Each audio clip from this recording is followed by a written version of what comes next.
So what I hope to do today is to start off with a brief, and I do mean brief, overview of the racial and ethnic representation in the field of psychology here in the US.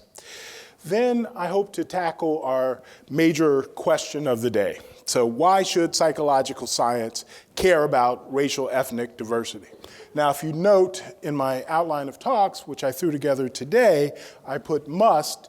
When I turned in my title, I was feeling a bit more magnanimous, but today I feel like must is most appropriate. Then we'll go to a brief snapshot of the status of racial and ethnic diversity within APS, provide some recommendations, and these recommendations are not simply my recommendation. So when I first found out that I had the opportunity to give this talk, I enlisted a number of my friends and colleagues in the ethnic minority psychology diversity community to help me with some recommendations. So those recommendations are all of ours. And then hopefully we'll have some time for questions and discussions. So first, race and ethnicity issues in the field of psychology. So as most of you know, this is our general population broken down by race and ethnicity in the 2010 census.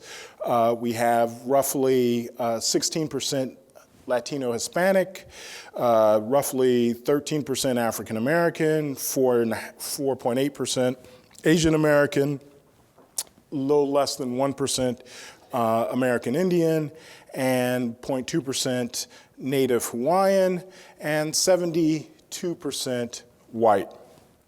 If you compare that and contrast that to what it looks like when we look at the number of PhD psychology students that we're producing, so in 2013, you see the vast majority, roughly 72% of our PhDs were white. And then when you look down at our US minority group, you see that blacks are less than 7%, Hispanics are roughly 7%, Asians are a little bit more than 5% in psychology. We have two or more, that's roughly 3%. American Indians are less than 1%, and you see the other. Just to give you a quick glimpse of trends. So you see, as it relates to American Indians, the trend line is pretty flat, around a little less than 1%. Asian Americans have a slightly upward trajectory over from 1998 to 2013. Our Hispanic group is also upward, but it's a volatile upward trajectory. And African Americans are relatively flat with a slight upward trajectory, but as you can see, we're not talking about a great deal of progress across the past 15 years. Just to give you a quick glimpse as it relates to different subfields. So clinical psychology and IO psychology tend to be the more diverse fields. Cognitive psych, neuropsych, much less. And again, with the exception of Hispanic Latinos and clinical psychology, none of them are coming close to 10% of our PhDs. Now, when we think about our psychology workforce in terms of faculty, when you look at tenured, pre-tenured, and non-tenured track, again, you see the same pattern. When we look at ethnic minority psychologists, you see that the pattern is such that pre-tenure psychologists are much higher than the tenured, that we have less than 13.5% of our tenured faculty are members of underrepresented minority groups, including Asian Americans. As it relates to pre-tenure, we have roughly 23%. And then just to break this down a little further, if you look at this trend in terms of non-tenure track psychology faculty, so faculty who are in positions that are not on tenure track, you see a relatively flat, slightly downward trajectory. When we look at, I guess the good news is if you could call it that, the pre-tenure track we see a slight uptick, but again, none of them above 9%. And that slight uptick is barely visible when we look at our tenured faculty. Again, with no group having more than 5% of the tenured faculty. So needless to say, individuals of ethnic minority groups are underrepresented both in the pipeline and in the current workforce as it relates to psychology. So why should psychological science care about racial and ethnic diversity? So let me tell a little story, and I may get some of it wrong because it's a secondhand story. So a friend of mine was having a conversation with a member of APS, a former president of APS, and asked a question regarding why isn't it that APS doesn't do more with respect to issues of diversity. And the answer that he got back was, well, APS is all about science. It's not about politics. APA does the politics. So it's about the science. Well, so then I started trying to think when I was trying to pull together this talk, so what is psychological science? So I ran quickly to APS's website and I couldn't quite find a true definition, so I'm going to propose one for myself, or at least the objective of psychological science. And please tell me whether or not this is something that you think that you all as APS members, I'm assuming, if not, then I think someone's going to come and kick you out. But would you all agree that this is pretty close to the objective of psychological science, the systematic investigation and understanding of the antecedents, natures, and consequences of human behavior? Can anyone not get behind that? All right, good, I can move forward. So going back to my initial question, so why should psychological science care about diversity? Well, the first answer and the first question is the issue of generalizability. In order to achieve the objective that I put forward, psychological science must capture the full breadth of human experiences before it can truly say that it understands a particular psychological construct or phenomena. So if we are really trying to develop laws of human behavior, it's extremely important that those laws of human behavior be based on data that captures that variability. So there are some recent questions as to who we are actually studying. So in I think a really important article, Heinrich Heine and Noren in 2010 noted that 95% of all samples within 6 really important or top journals of psychology that Jeffrey Arnett had developed found that 95% of these samples came from what they termed as weird, Western, educated, industrialized, rich, democratic individuals. When you go back and look at Jeffrey Arnett's article, you find that 68% of all US studies in his small examination, but I think representative examination, and 80% of studies from other countries used college students. Now you might say, okay, well, college students, they're probably representative of the general population. Now, the only people, of course, who would say that are people who are college students and former college students and people who teach college students, but that's the assumption. And as it relates specifically to issues relating to racial ethnic minorities in the US, if you think about where most of these studies were conducted and published, they were mostly published from the very top ranked psychology department, including the University of Michigan. And if you go back and you look at those top 20 ranked psychology departments, you'll find that there's a median enrollment of less than 4% African Americans and less than 4% Hispanics, and much, much, much, much, much, much less than 4% American Indian, Native people. Then you take that one step further and recognize that less than 10% of all African Americans and Hispanics actually go on to college.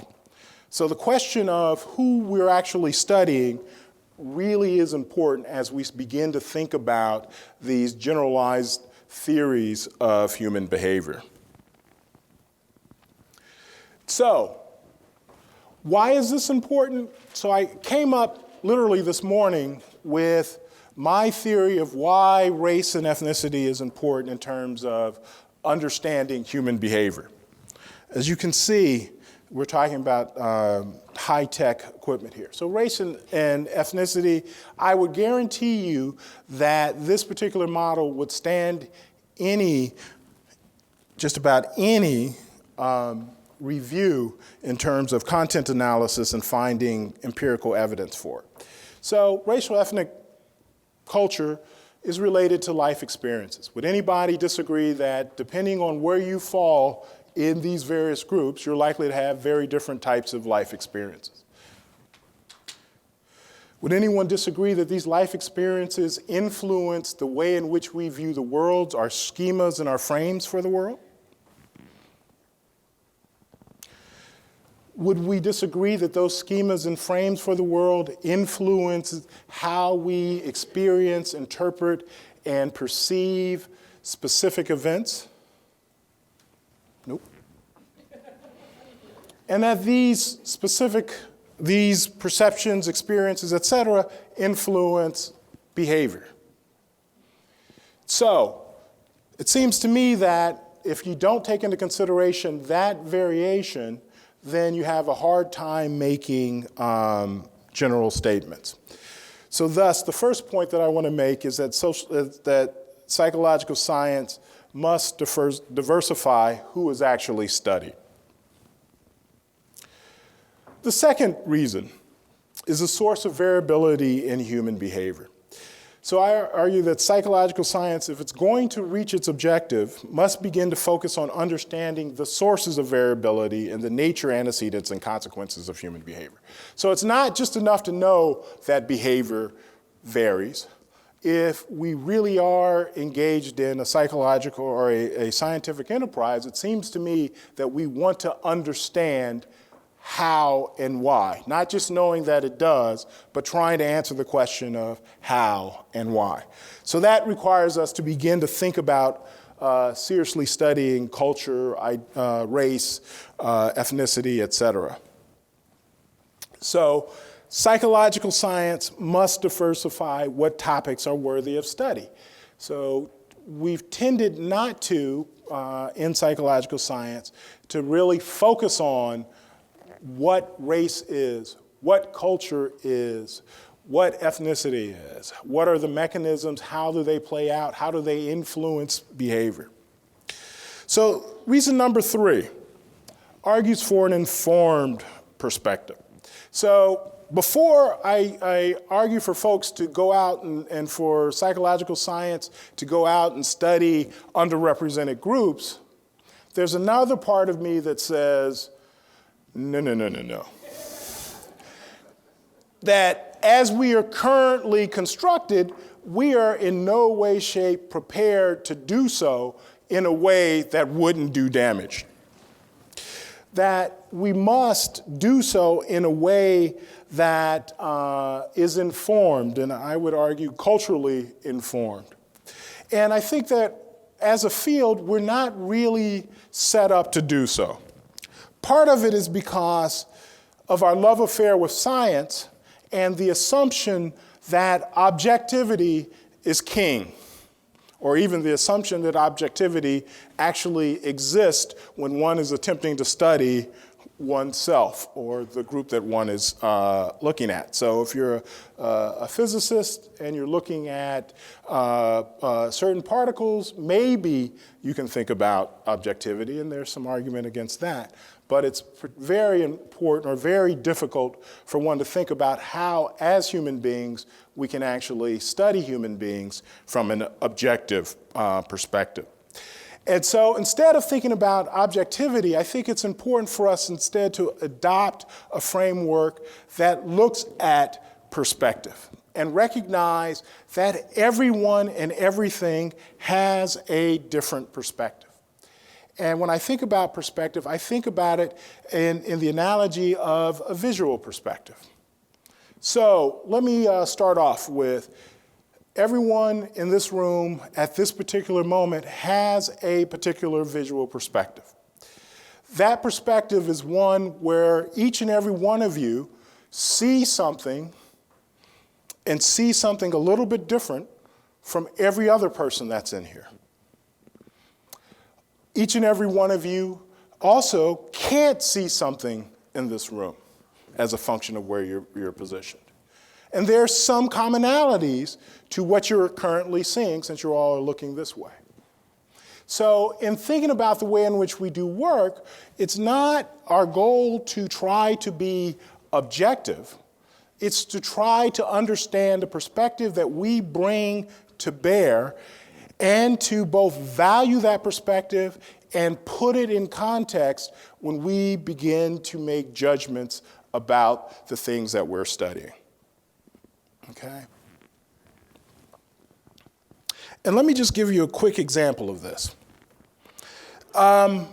So much of the work on African Americans in particular, much of the early work on African Americans, it talked about African Americans in social psychology from the perspective of stigma. And often talked about it in using an analogy of a person with a particular mark. And that particular perspective drove 3 generations of research that suggested that African Americans, regardless of the political persuasion of the people studying, but had the perspective that African Americans were damaged in some way, and assumed because of that mark that that was the lens by which African Americans could be studied. Now, I would argue, if you think about this from a perspective, a different perspective, and think about an individual who might have a scar on their face walking down the street, your first reaction to that scar, seeing it, might be, ooh, that's kind of hideous. And your first natural reaction might be a little bit of pity and say, ooh, I can't imagine what that scar must be like if I had to walk down the street with the scar, and oh, I just feel so bad for that individual. And if you try to tell that individual story, that story is going to be about the scar and about how you think that individual feels given where you are in your positioning and seeing that scar. When, if you actually ask the individual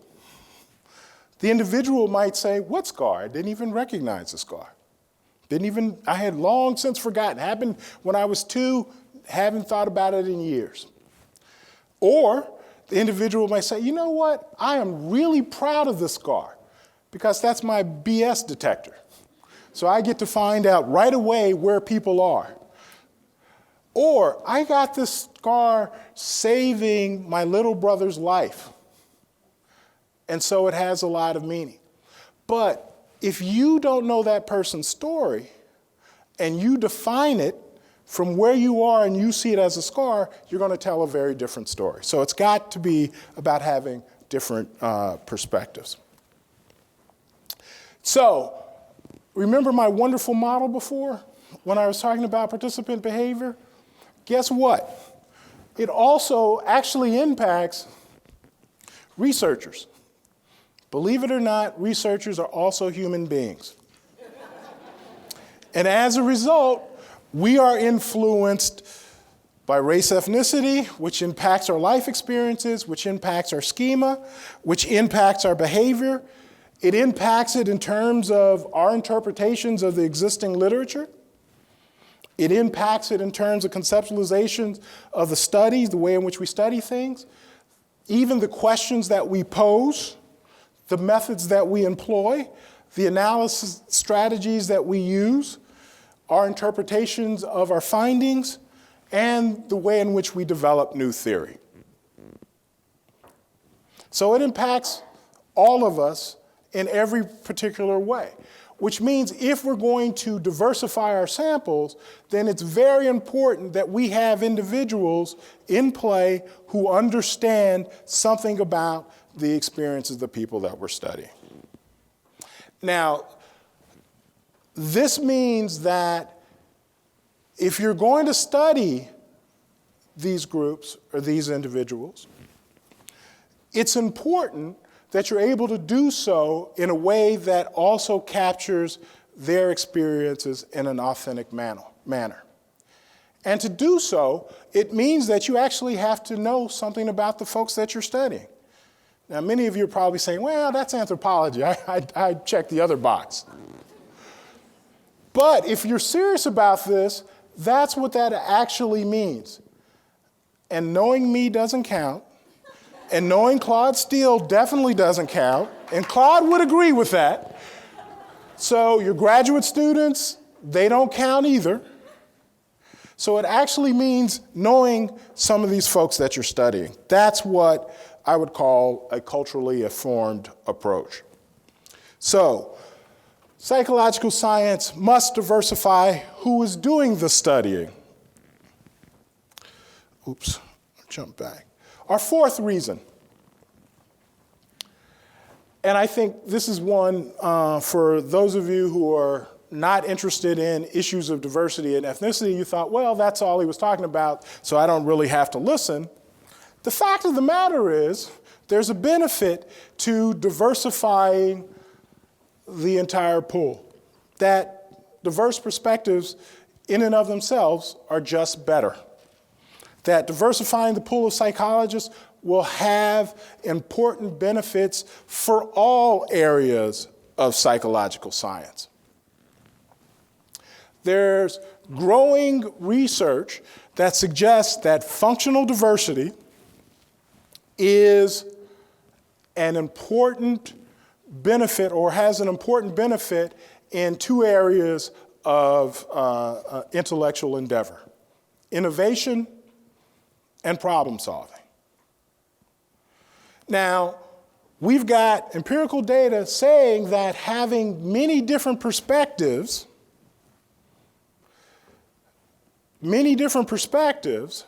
will allow us to be better at solving any problem that we're attempting to look at.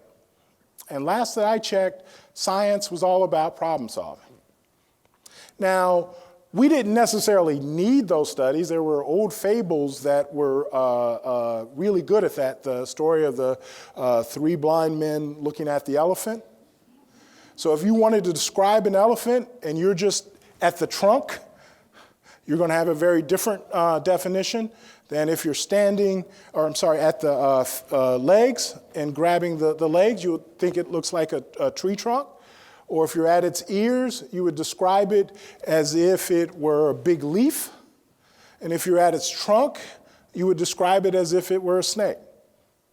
So we need as many different perspectives to address any problem, regardless of whether or not it is a problem that is specifically related to what we traditionally consider diversity psychology. So if we had much more diversity, we wouldn't be talking about fundamental attribution theories as if they're fundamental to human experience. We would know that, no, it is a product of a weird group, but it's not fundamental. And it would also put us in a position where we're not positioned to where we're not forced to constantly knock down and refute things that are fundamental and have these as corollaries of laws, as opposed to actually developing frameworks that are broad enough to understand where variation begins and where simple generalizations can be made. All right. So again, just in case you forgot my wonderful model, this is why I think it's important. So similar kinds of things, benefits that you will find in issues that aren't related to race ethnicity.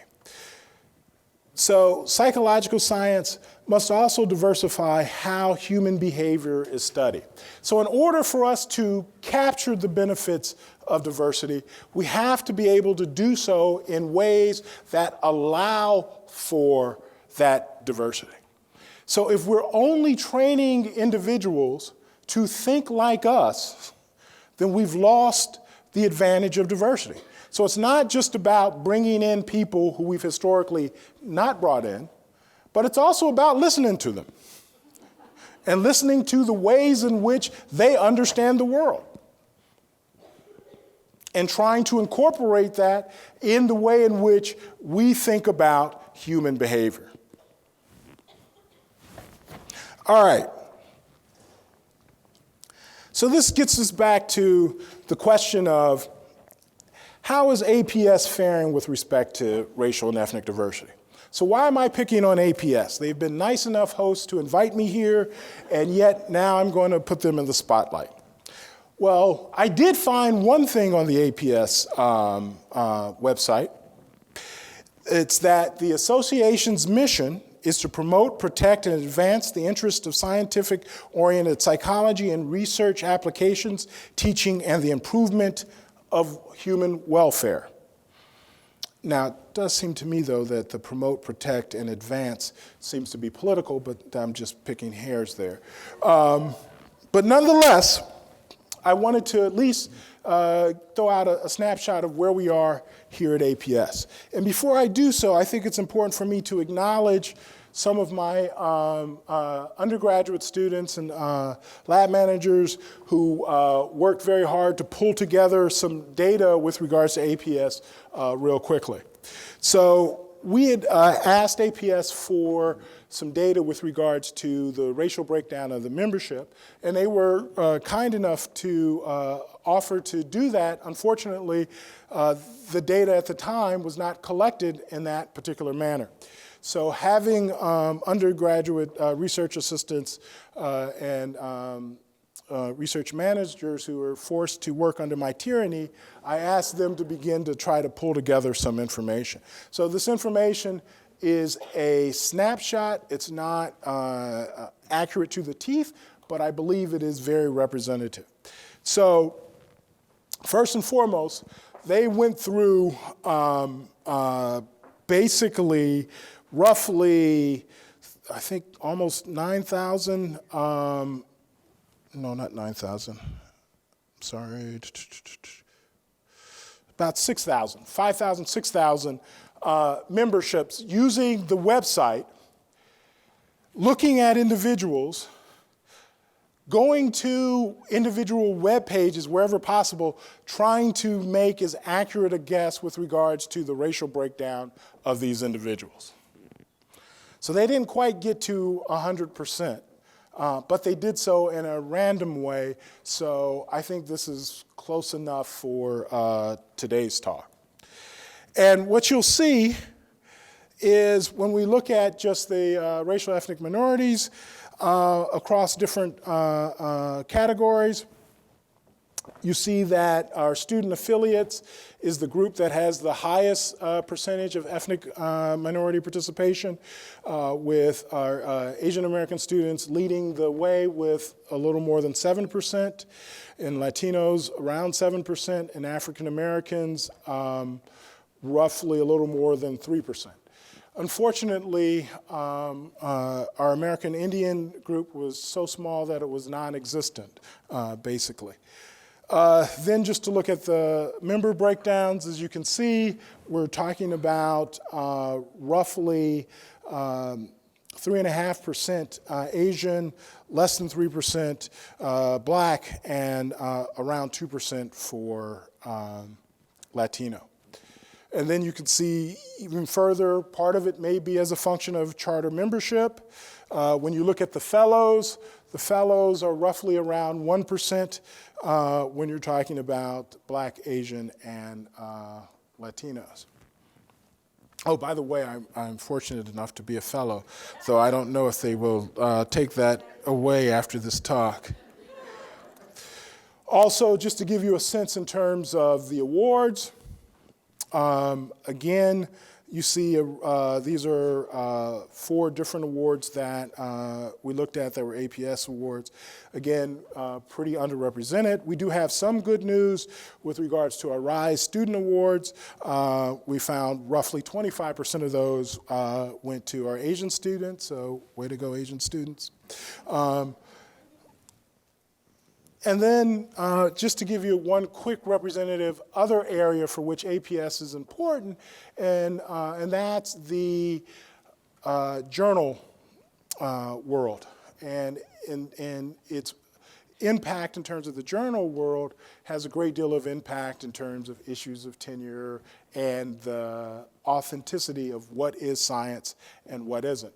And if you look at the number 1 or the flagship journal for APS in terms of the psychological science, what you find is very little mention, almost non-existent mention of race and ethnicity. So even up to date, even though it's gotten a little bit better, articles that do not mention race or ethnicity at all, so that's including in the participant description, you're talking about roughly 85% of the articles.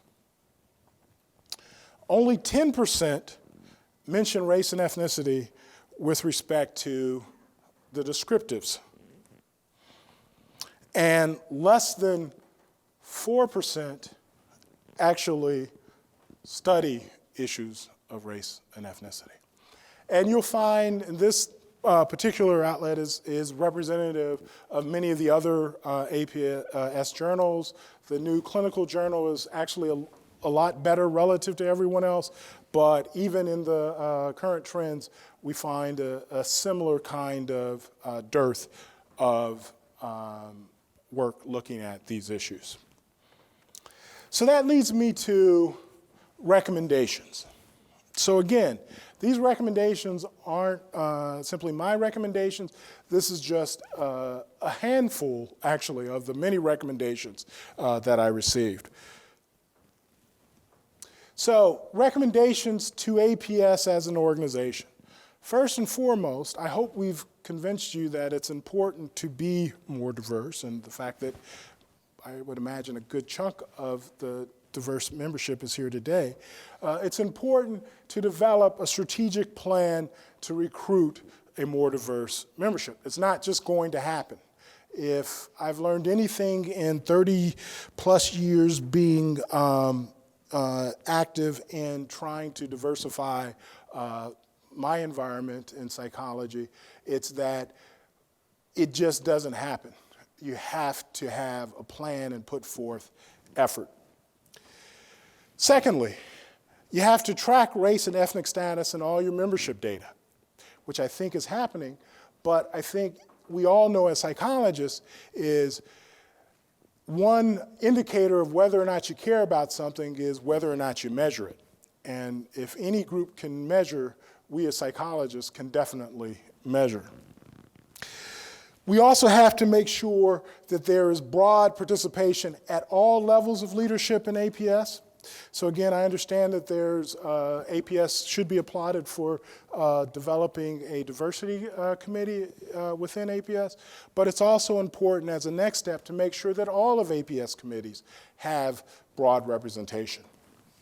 I would suggest that APS as an organization may want to reach out to other existing psychological associations to explore possible collaborations and partnerships to help in this process. So it shouldn't just be APS's responsibility. It should be APA's responsibility. Division 45 in APA is one group that makes perfect sense in terms of developing such a relationship.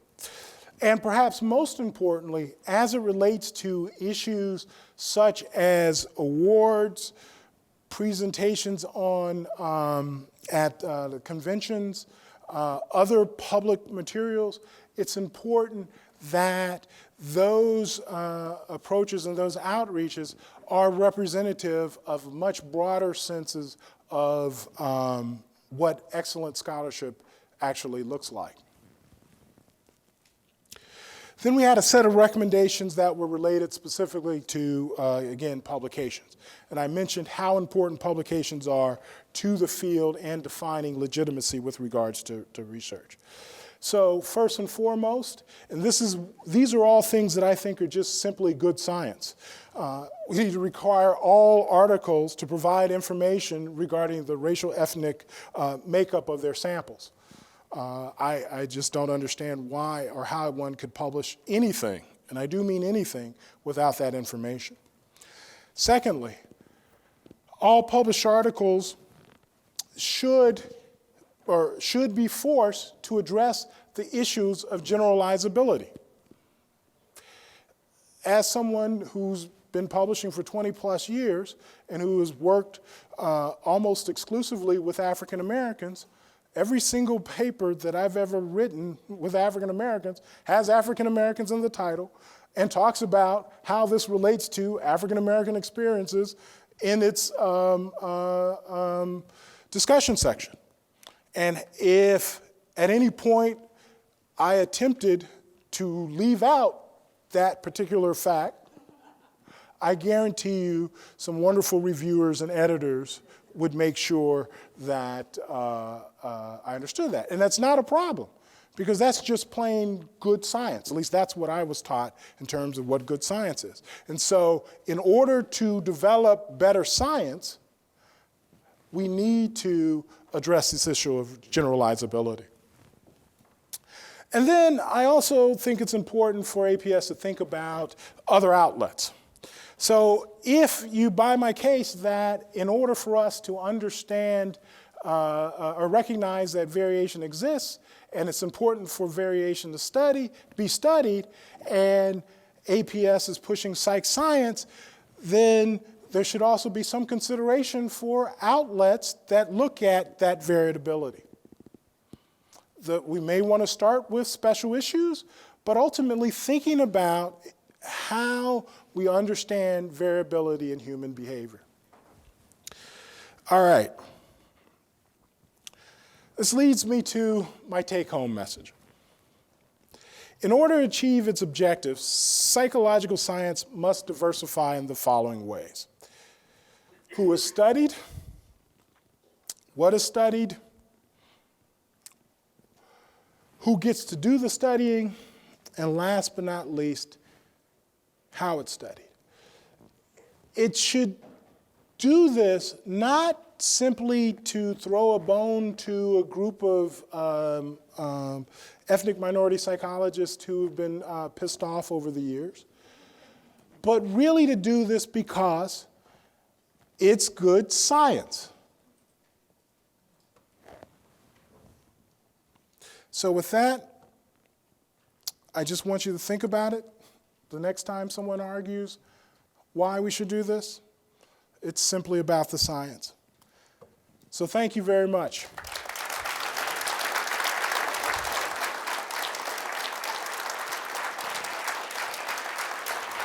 I think do we have time for a couple of questions? Okay. Any questions? Thoughts, comments? Hi, why do you think that it is that in particular in psych science, we see so few articles devoted to the topic of, racial, ethnic, diversity topics? I think some of it is political.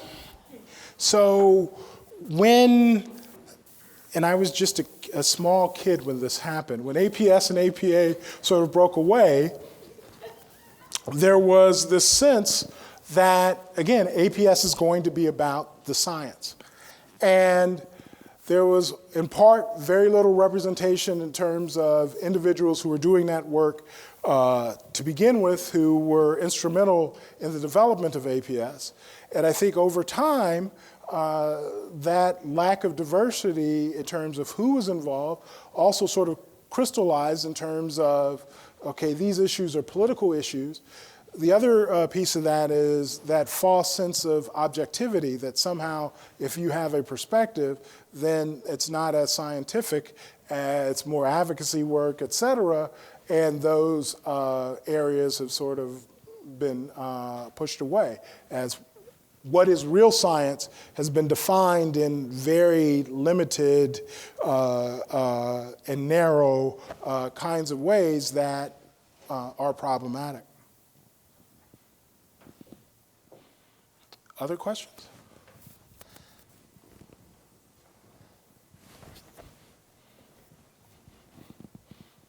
Hello. Can you speak to any of your own personal experiences or recommendations about how to diversify at any level that you discuss? Because we definitely need more diversity. I mean, maybe for APS.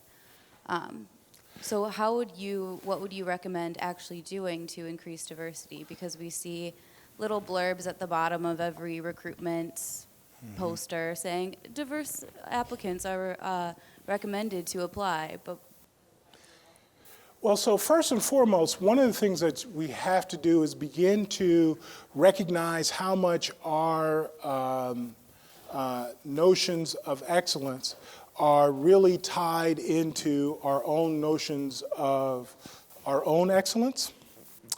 So if you look at, for instance, if you look at where most of our quote-unquote top 20 psychology departments recruit, most of the faculty are from those same other type 20 departments. And most of the students that come in are former students of most of those top 20 departments. And so the way in which we define excellence is often defined based on the people that we know. And it's not anything, it's not so much that it's intentional, which is actually even scarier. It is, part of it is human nature. So if I get a call from a friend who I went to graduate school with, and that person says, this is the best student that I've ever had, and the student is really, really good, then I'm likely to listen, even though I might have 20 other letters from institutions that I don't know and people I don't know who say exactly the same thing. And so I'm more likely to give those individuals the benefit of the doubt. And then I say, see, we're a great department because we've recruited nothing but the great people, and the great people are by definition the individuals who are coming from the great departments. And if your group has been excluded from that group, then chances are you're not going to be part of it. And if you're lucky to be a part of it, then all of a sudden you get to be the flavor of the month. Because everybody wants that Negro who has the appropriate stamping, who has the endorsement. And so so the first step is for us to recognize our own basic biases with regards to how we define excellence.